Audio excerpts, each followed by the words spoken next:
For about the last week, Donald Trump has been in a fight with a Gold Star widow over the actual conversation that he may or may not have even had with her after her husband was killed in action.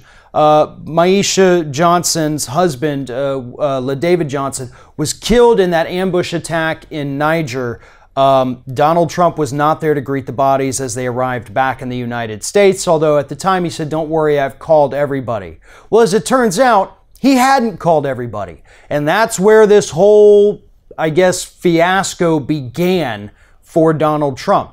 So he decides later on in the week he is going to finally make those phone calls. And when he does, he tells Miss Johnson that, you know, your husband knew what he signed up for.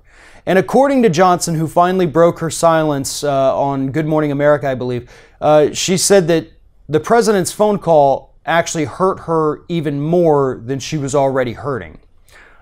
She didn't necessarily come out and directly attack the president. Instead, Democratic Representative Frederica Wilson came out and did this, who was present during the phone call, corroborated Johnson's story here. So right now, we have all of the witnesses versus Donald Trump.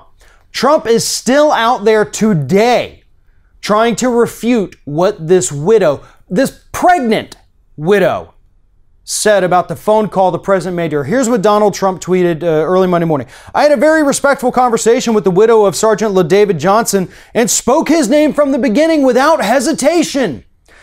The reason he says that is because Myeshia Johnson says that Trump could not remember her husband's name during the phone call, and that's one of the things, obviously, that hurt her even more, that the president didn't care enough to learn her husband's name. Now, on Twitter, though, Donald Trump is out there saying, "I did it. I made the phone call. We had a very great phone call. I said his name from the beginning without hesitation." Almost as if not only that he's defending his position, but that he's bragging that he had a big boy conversation and acted like a decent human being for a few seconds to a pregnant woman whose husband just died. Their kids no longer have a father, and Trump couldn't even remember his damn name. Trump probably doesn't even understand the specifics of what actually happened, because as of right now, the U.S. government has not necessarily come out with full details of this Niger attack. The bottom line is that Trump's behavior here, his continued attacks both on Myeshia Johnson and on Representative Frederica Wilson, are absolutely reprehensible, irresponsible, and disgusting. General John Kelly has also jumped into the fray going after Representative Wilson in this particular situation. Fox News has jumped on board going after both women. This woman lost her husband. This woman lost the father of her children, the father of her unborn child. He'll never be there. He'll never meet that child. And Donald Trump couldn't even be bothered to learn the guy's name, and instead, for at least 4 or 5, maybe even 6 days, has spent all his time on Twitter going after this woman, trying to pick a fight with a Gold Star widow, as if somehow he's going to come out on top on this. That's not how it works. He could have just as easily come out and said, "You know what? I was wrong.